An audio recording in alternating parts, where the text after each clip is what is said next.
Good evening दोस्तों, मैं सुनील आपका होस्ट इन दोस्त। और काफ़ी टाइम के बाद ये वीडियो बना रहा हूँ। ऑलमोस्ट 4 दिन के बाद, 4 दिन हो गए एक व्लॉग बनाए हुए, और लग रहा था कि सब भूल गया हूँ मैं।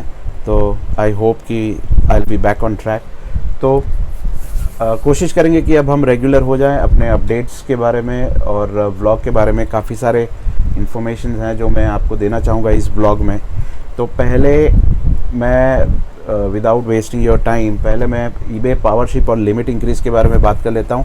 वो फॉर्म जो मैंने अपलोड किया था शायद सैटरडे या फ्राइडे को, तो उसमें 2 दिन और मैं आगे खींच सकता हूँ। ठीक है, तो अगर किसी का भी वो फॉर्म फिलअप करना रह गया हो पावरशिप के लिए और लिमिट इंक्रीज़ करने के लिए, तो फिर वो फॉर्म आप फिलअप कर सकते हैं। अभी भी अप्रॉक्सीमेटली 175 लोगों ने वो फॉर्म फिलअप किया है। काफ़ी सारे डुप्लीकेट एंट्रीज़ भी है जो हट जाएंगी, तो मैं अप्रॉक्सीमेटली काउंट करता हूँ कि 150 के आसपास लोग होंगे जिन्होंने वो फॉर्म भरा है। Out of 10,000 subscribers, out of 1500 people in WhatsApp group, 150 लोग, मतलब बहुत ही कम हुआ। ठीक है, मुझे नहीं लगता कि ये मैसेज सब तक गया होगा। काफ़ी सारे लोगों को अभी भी इसके बारे में नहीं पता होगा। तो वो लिमिट इंक्रीज फॉर्म और पावरशिप उनके लिए है जो लोग नए हैं ईबे में, या फिर कोई ऐसे पुराने हों जिनको अपनी लिमिट इंक्रीज़ करानी है। ठीक है, अगर वो कमिटमेंट देते हैं कि वो लोग इतने प्रोडक्ट्स लिस्ट करेंगे ईबे में, ठीक है, और पावरशिप सर्विस चाहिए उनको जो नए सेलर्स के लिए बंद हो गई है, तो वो दोनों सर्विस आपको मिल जाएगी। ठीक है, प्लस अगर आपको जीटीसी लिस्टिंग करवानी है, मतलब जीटीसी आपको पता होगा, अगर आप नए हैं तो शायद नहीं पता होगा कि आपको ईबे में पहले 7 डेज़ 30 डेज़ की लिस्टिंग मिलती है। ठीक है, तो जीटीसी में गुड टिल कैंसल्ड, ठीक है, तो गुड्स टिल कैंसल जो ऑप्शन है, आप तब तक वो लिस्टिंग रहेगा जब तक वो उसकी ऑर्डर क्वांटिटी ख़त्म नहीं हो जाती। तो वो ऑप्शन भी आपके लिए एनेबल मैं कोशिश कराऊंगा कि हो जाए। ठीक है, प्लस ईबे में जो लिस्टिंग फ़ी रहती है, इंसर्शन फ़ी और जो कमीशन रहता है, ठीक है, अगर आपकी सेल अच्छी हो रही है ईबे में तो उसकी भी मैं कोशिश कर सकता हूँ कि आपका कमीशन भी ईबे में कम करवा दूँ। ठीक है, लेकिन वो अभी नहीं, वो बाद में। तो इनिशियली पावरशिप, लिमिट इंक्रीज़ और जीटीसी जो है उसका मैं पहले ट्राई करूँगा। फिर आपका सेल रेगुलरली 2 लाख 3 लाख का अगर होता है हर महीने, ठीक है, तो फिर आपको स्पेशल रेट भी दिलवाने की कोशिश करूँगा। ठीक है, तो ये हो गई ईबे की बात और इंसर्शन फ़ी के बारे में। अब हम बात करते हैं अकाउंट सस्पेंशंस। ठीक है, अभी अमेज़ॉन में और ईबे में बहुत सारे लोगों के, अमेज़ॉन और ईबे में काफ़ी सारे अकाउंट सस्पेंड होने लगे हैं। ठीक है, due to few basic reasons. एक तो जो बेसिक रीज़न है ईबे में, अगर आपका अकाउंट कोई भी पुराने ऐसे अकाउंट के साथ कनेक्टेड है जो अकाउंट सस्पेंड हो चुका है या ब्लॉक हो चुका है, या फिर ऐसा अकाउंट जिसमें आपका आउटस्टैंडिंग ड्यू बाकी हो। आउटस्टैंडिंग ड्यू मतलब पेमेंट इनवॉइस जो जनरेट हुआ था उसका पेमेंट आपने नहीं किया काफ़ी टाइम से, वो पुराने अकाउंट का, और आपने नया अकाउंट ऑन कर दिया, शुरू कर दिया, और उसका मतलब पेमेंट तो आप भले ही रेगुलरली कर लें, लेकिन पहले वाले का ब्लॉक हो चुका है, तो ये भी आपका ब्लॉक हो जाएगा। ठीक है, तो इस वजह से काफ़ी सारे अकाउंट्स ब्लॉक हो रहे हैं ईबे में। तो अगर आपका अकाउंट वैसे कोई पहले अकाउंट से कनेक्टेड था जहाँ पे आपकी कोई भी कॉमन इन्फॉर्मेशन होगी, पैन नंबर, मोबाइल नंबर, नाम मैच कर रहा होगा, एड्रेस, तो फिर वो डिटेक्ट कर लेंगे, आईपी एड्रेस, तो वो डिटेक्ट कर लेंगे और आपका अकाउंट ब्लॉक हो सकता है। ठीक है, तो अगर आप डिसाइड कर लीजिए कि आपको क्या करना है। ठीक है, अगर आपका अकाउंट ऑलरेडी ब्लॉक था पहले, तो कुछ और सोचना पड़ेगा आपको।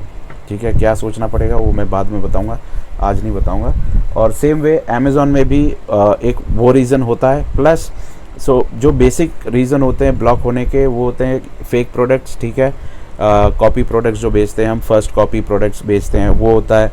अगर आप के प्रोडक्ट्स जो कस्टमर्स को डिलीवर होते हैं वो उसमें काफ़ी सारी कंप्लेंट्स होती हैं तो ब्लॉक होते हैं। अगर आपके पॉलिसी वायलेशंस बहुत ज़्यादा होते हैं तो ब्लॉक होते हैं। ठीक है, अब अमेज़ॉन में अगर किसी का अकाउंट ब्लॉक हो जाता है और उनको रीएक्टिवेट करवाना होता है, ठीक है, तो उसमें प्लान ऑफ एक्शन भेजना होता है। ठीक है, प्लान ऑफ एक्शन में बहुत ही ब्रीफली आपको लिखना होता है कि आपको पहले उसका एक स्ट्रक्चर होता है प्लान ऑफ एक्शन का। ठीक है, वो जब आप अपील करने जाएंगे प्लान ऑफ एक्शन के लिए, तब वहाँ पर ही उसका टेम्पलेट दिया हुआ रहता है। ठीक है, वो टेम्पलेट आप देखेंगे तो आपको पूरी तरह से आइडिया आ जाएगा कि वो उसमें क्या लिखना है। ठीक है, बेसिकली आपको ये लिखना रहता है कि पहले तो आपको एक्सेप्ट करना होगा कि यस आपसे गलती हो गई है। ठीक है, फिर दूसरा आपको लिखना होगा कि गलती क्यों हुई है। ठीक है, तीसरा आपको लिखना होगा कि आप क्या करेंगे कि ये गलती फिर से ना हो। ठीक है, और आपको टाइमलाइन देना होगा कि आप कब तक इंश्योर करेंगे कि ये पूरा जो है एग्जीक्यूट हो जाएगा। ठीक है, तो ऐसा एक प्लान ऑफ एक्शन आपको बना के भेजना पड़ेगा। देखिए, अगर आप फेक प्रोडक्ट्स बेच रहे हैं, ठीक है, तो फिर अकाउंट को रीइंस्टेट करना बहुत ही मुश्किल है। फेक प्रोडक्ट्स को चांस मिलना बहुत ही मुश्किल है। अगर कोई दूसरे इश्यूज़ हैं, शायद may be like product deliver हो रहा है वो डैमेज्ड है, कस्टमर के मेल्स के आप रिस्पॉन्ड नहीं दे रहे हैं टाइम पे, तो वैसी जो छोटी छोटी रीजंस होती हैं उसके लिए आपका अकाउंट फिर से एक्टिवेट कर दिया जा सकता है। बट पॉलिसी वायलेशंस, जो मेजर पॉलिसी वायलेशंस होते हैं उनके लिए और फेक प्रोडक्ट्स के लिए, उनके लिए अकाउंट एक्टिवेट बहुत ही रेयर केस में होता है। ठीक है, तो अगर आपका अकाउंट ब्लॉक हो गया है उस रीज़न से, तो फिर मेरे हिसाब से लगता नहीं है कि वो फिर से रीइंस्टेट हो पाएगा। ठीक है, तो ये एक बात थी। और TCS के बारे में बता देता हूँ, टैक्स कलेक्टेड एट सोर्स। अभी ये फाइनलाइज हो गया है कि हमारे जैसे ऑनलाइन सेलर जो मार्केट प्लेस में प्रोडक्ट्स बेच रहे हैं उनसे 1% TCS कलेक्ट किया जाएगा। ठीक है, 1% ऑफ द सेल वैल्यू, मतलब जो भी आपका सेल वैल्यू है उसका 1% वो लोग कलेक्ट करेंगे और फिर बाकी की जो भी रेमिटेड अमाउंट होती है वो आपके अकाउंट में ट्रांसफ़र होगी। ठीक है, मतलब समझ लीजिए कि आपका 1% जो टैक्स है वो पहले ही कलेक्ट हो जा रहा है। ठीक है, जब आप IT रिटर्न फाइल करेंगे, जब आप सेल्स रिटर्न फाइल करेंगे, तो ये सारे जब रिटर्न्स आप फाइल करेंगे उसके बाद जो कंप्यूटेशन निकलेगा, ठीक है, रिटर्न का जो कंप्यूटेशन निकलेगा उसमें वो अपने आप एडजस्ट हो जाएगा। अगर आपको रिफ़ंड मिलना है तो सेल टैक्स डिपार्टमेंट वाले आपको रिफ़ंड दे देंगे। अगर आपको पे करना है तो एडिशनली आपको उतना टैक्स पे करना होगा। तो वो सारा आपको ऑनलाइन दिखेगा। आपका जो अकाउंट मेंटेन करते हैं जो भी CA, वो आपको ये सारी इन्फॉर्मेशन देंगे। ये हमारे ये इतना कॉम्प्लिकेटेड इन्फॉर्मेशन हमारे जैसे जो बिजनेसमैन होते हैं उनके भेजे में घुसना बहुत ही मुश्किल है। ठीक है, उनके लिए CA ही बेस्ट है, क्योंकि CA पूरा दिन यही काम करते हैं।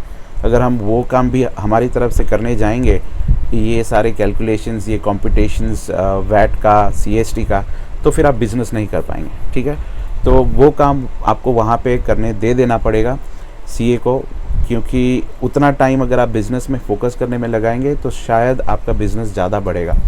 ठीक है, और उसके सामने आपको सिर्फ 2000 या 3000 रुपये देने पड़ेंगे CA को वो रिटर्न फाइल करने के लिए, लेकिन वो टाइम जो आपका वेस्ट होगा वो सब कैलकुलेट करने में, वो 2000 से ज़्यादा वैल्यूबल होगा। ठीक है, हाँ, अगर आप बहुत छोटा ट्रांजैक्शन करते हैं 2-3 लाख का, मे बी हाँ 2-3 लाख का समझ लीजिए पूरे महीने में, तो मेरे हिसाब से उतना ज़रूरत नहीं पड़ेगा। बट स्टिल करें तो अच्छा है किसी भी CA को हायर, क्योंकि पूरे साल का अगर आप देखने जाएंगे ना तो बहुत ज़्यादा हो जाएगा फिर। तो ये TCS की बात बता दी मैंने आपको। और एक फ़्लिपकार्ट के बारे में एक अपडेट थी। फ्लिपकार्ट, आप सबको पता है कि मार्केट प्लेस वेबसाइट्स की क्या हालत है। अभी सब कंपनीज अभी लोगों को फायर कर रही हैं। तो फ्लिपकार्ट ने यहाँ पे कहा है कि वो 1000 लोगों को और हायर करेगी। ठीक है, तो अब ये मेरे भी समझ में नहीं आ रहा है कि 1000 लोग हायर करके करेगी क्या, क्योंकि इनफ मैन पावर है उनके पास। ऐसा भी नहीं है कि उनका बिज़नेस जो है वो 300% या 400% के रेट से बढ़ रहा है एवरी ईयर। ठीक है, उसका जो ग्रोथ रेट है वो काफ़ी लिमिटेड है। तो वो ग्रोथ रेट के हिसाब से इतने सारे लोगों को हायर करना, मतलब ये एक ऐसा स्टेप हो सकता है जिनकी वजह से मे बी फ्लिपकार्ट को स्नैपडील की तरह सिचुएशन फेस करनी पड़ जाए। आई होप कि ऐसा ना हो, बट ऐसे अगर डिसीजंस लेंगे तो ये वो दिन दूर नहीं कि स्नैपडील और फ्लिपकार्ट दोनों एक ही रास्ते में चलते दिखेंगे और उनके CEOs एक ही साथ चाय पिएंगे, खाना खाएंगे और डिस्कस करेंगे कि अब करना क्या है। तो आई होप ऐसा ना हो। ओके, अब सोर्सिंग के बारे में बात कर लेते हैं। सोर्सिंग के बारे में हमारी वेबसाइट में काफ़ी सारे प्रोडक्ट्स, काफ़ी नहीं, बहुत ही कम प्रोडक्ट्स लिस्ट किए हैं अभी।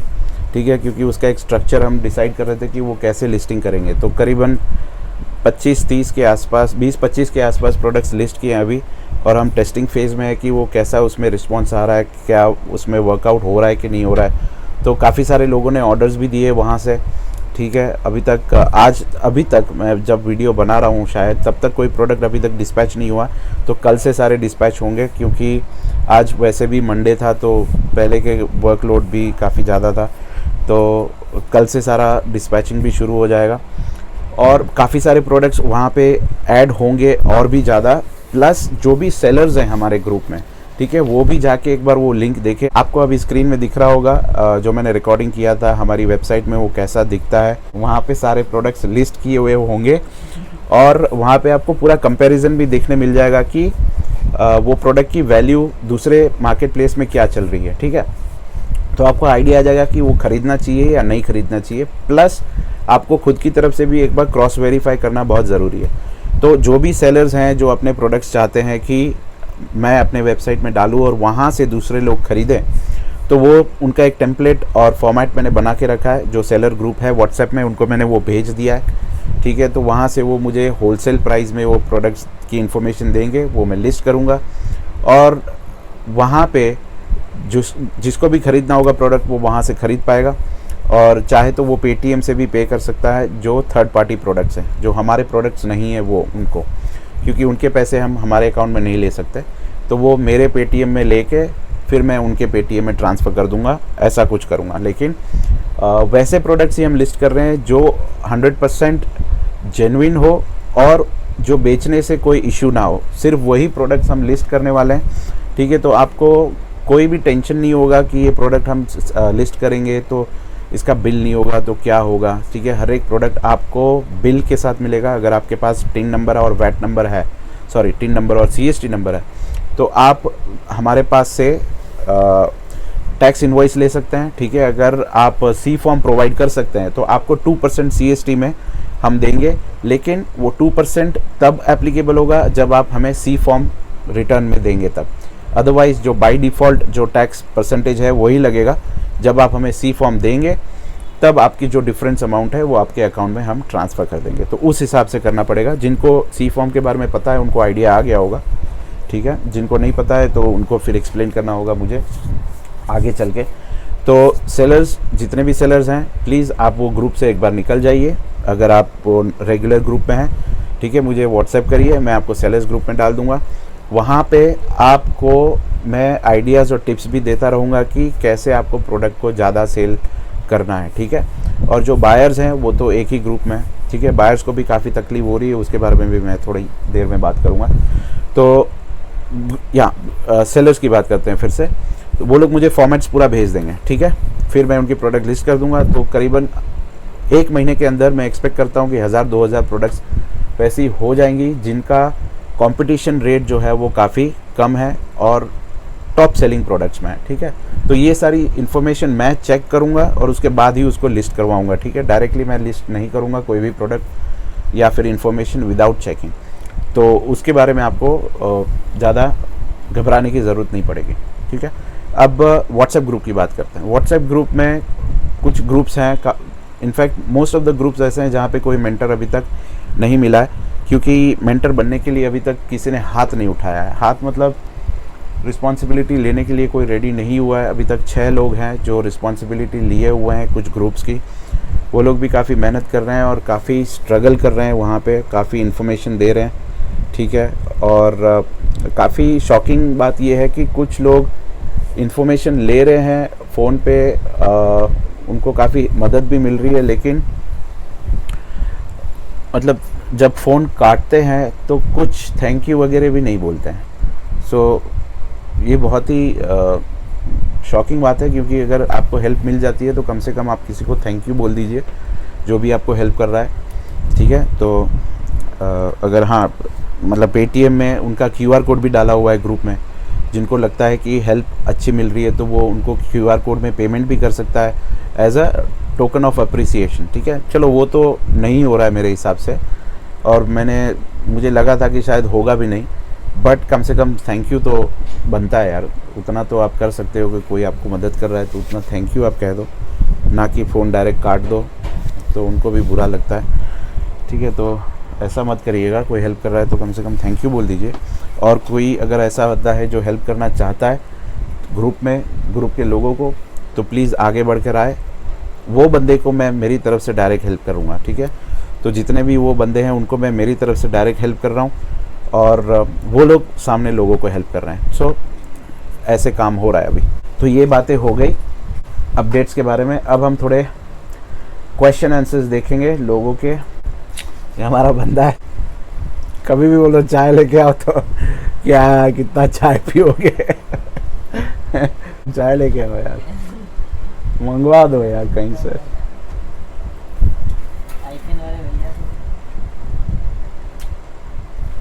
ओके, तो पहला क्वेश्चन है अनुराग सिंह। सुनील जी नमस्ते, I like to meet you personally. I stay in Mumbai as I like start online selling by continuing my current job system admin. I am in crunch of money and not in condition to bear any loss, hence need your help.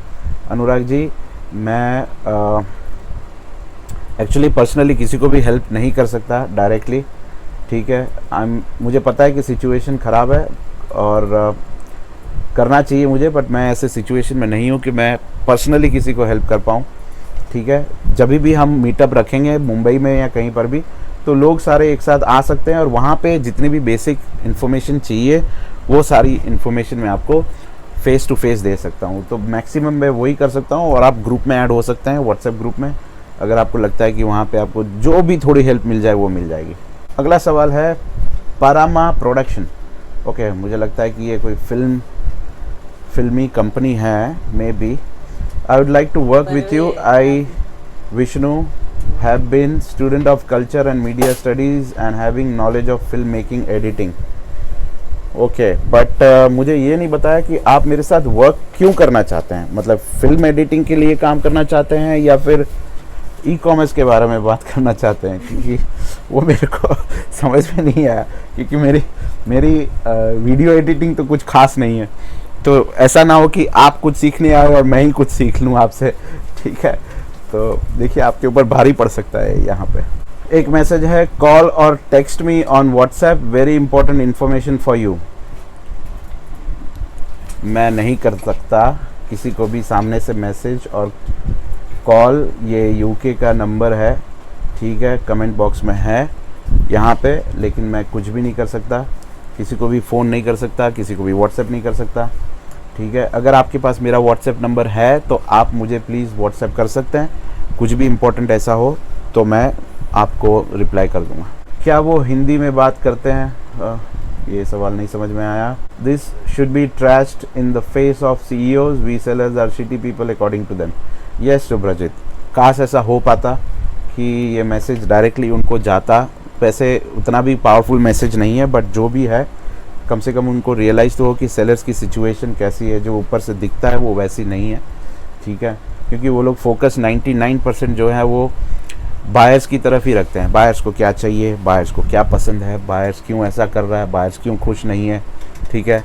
Sellers का क्या है कि sellers का जो strength है वो बहुत ही कम है, बायर्स का स्ट्रेंथ जो है वो बहुत ही ज़्यादा है। तो आप समझ सकते हैं कि जो माइनॉरिटी लेवल में है उनकी वैल्यू क्या होगी, कुछ नहीं होगी। Please suggest me name of book wholesaler in Punjab. Punjab में तो नहीं, बट दिल्ली में आपको जाना पड़ेगा। एक मैसेज है कुंदन का, my account has been suspended because of copyright, so please help me how to activate. Kundan ji, ये नहीं हो पाएगा। कॉपीराइट का जो एक बार धप्पा लग जाता है तो वो लग ही जाता है, उसके बाद वो अकाउंट फिर से रीइंस्टेट करना बहुत ही मुश्किल है। तो प्लीज़ आप ट्राई करिए कुछ और रास्ता निकालने का, क्योंकि ये पॉसिबल अब नहीं हो पाएगा। Could you please tell about the logistic works, how much money logistic will charge on us. Okay, logistic से अब बात ये याद आ गई मुझे कि लॉजिस्टिक का काफ़ी सारे लोगों को इशू है कि कैसे करना है मैनेज। देखिए, shipyari.com है एक और shiprocket.com है, ठीक है। आप उनसे बात करिए, फ़ोन करिए और कॉन्ट्रैक्ट करिए उनके साथ। एक ऐसा कॉन्ट्रैक्ट करिए कि आपको फ़ायदा हो, उनसे रेट्स के बारे में जानिए। वो सारी कंपनीज ऐसी है जो आप लोगों को अच्छे रेट में मतलब आपके साथ टाइप कर सकती है। आपके भले ही 2 पैकेट हो या 3 पैकेट हो, ठीक है, तो वो आपको हेल्प कर सकती है। मेरा उनसे कोई लेना देना नहीं है। मैंने पहले भी बताया था कि मेरा कोई लेना देना नहीं है उनसे, ठीक है। तो आपको जो हिसाब से ठीक लगे उस हिसाब से उनसे बात कर सकते हैं। अच्छा, एक बात मैं बताना भूल गया FAQs के बारे में। ये सारे जितने भी क्वेश्चंस हैं मोस्टली सारे ऐसे मुझे लग रहे हैं जो FAQs के अंदर इंक्लूडेड हैं। FAQ half way is done. अभी उसमें थोड़े क्वेश्चंस और हम ऐड करवा रहे हैं, मतलब 50% जितना ऑलरेडी हो चुका है, ठीक है। और उसमें जितने भी क्वेश्चंस हैं वो सारे क्वेश्चंस के नीचे हम उसकी वीडियो की लिंक भी डाल देंगे, ठीक है। जो भी मोस्ट रिलेवेंट वीडियो होगा वो क्वेश्चन के बारे में, तो उसकी वीडियो लिंक भी उसके क्वेश्चन के नीचे ही आ जाएगी। तो अगर क्वेश्चन ठीक से नहीं समझ में आया तो वो वीडियो ओपन करके भी देख सकता है, ठीक है। तो करीबन 100 जितने क्वेश्चंस होंगे, मिनिमम 100 जितने क्वेश्चंस होंगे with answers and video links. तो आप समझ सकते हैं कि इसको करने में कितना टाइम लगा होगा। तो ये भी मैं कमिटमेंट देता हूँ कि ये वीकेंड तक मैं आपको करके दे दूँगा, ठीक है।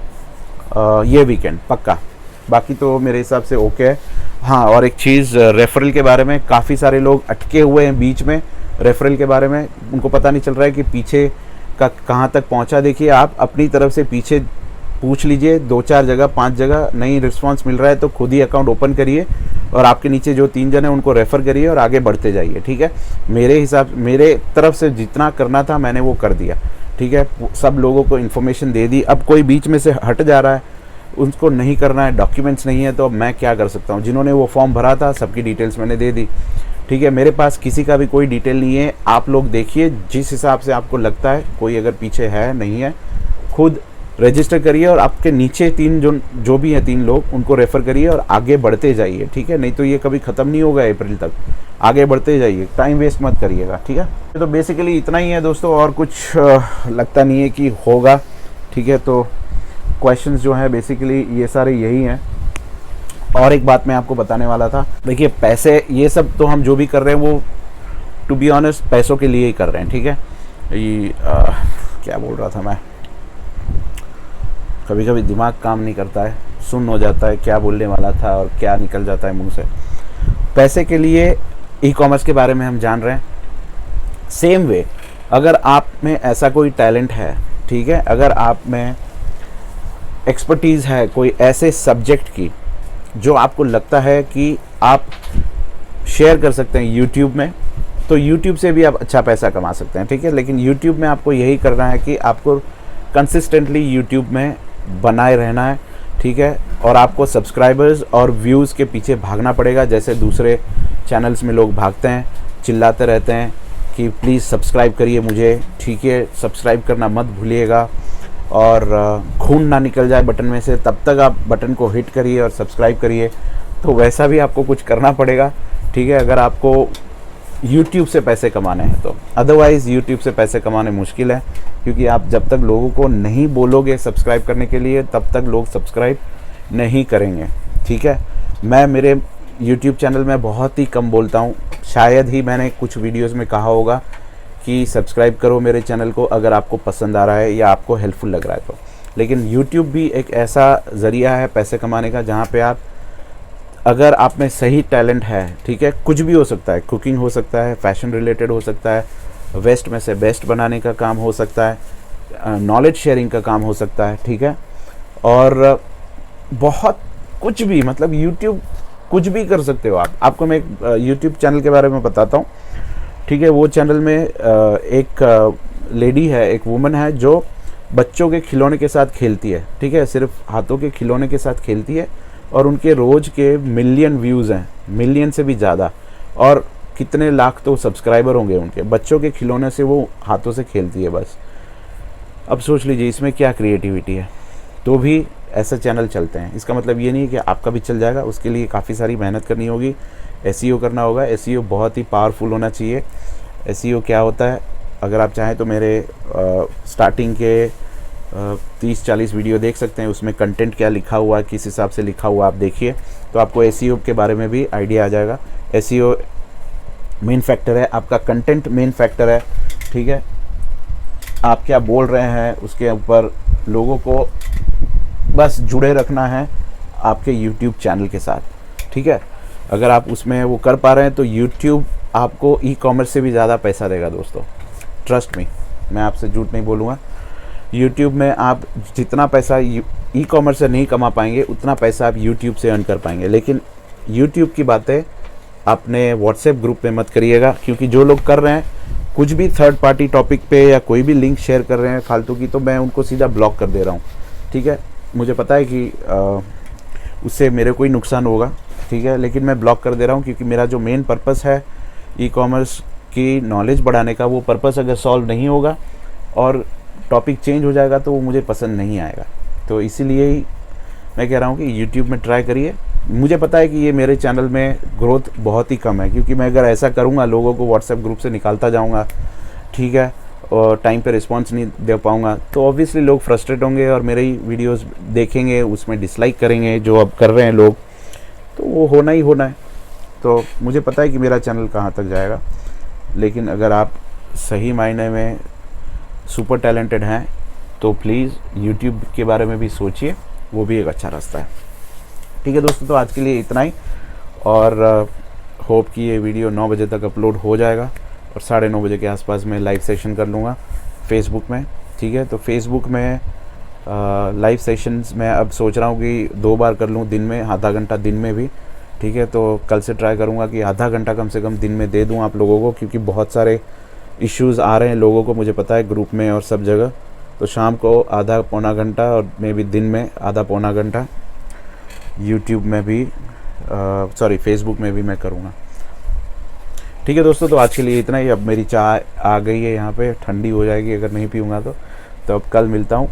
ठीक है, टेक केयर, गुड नाइट।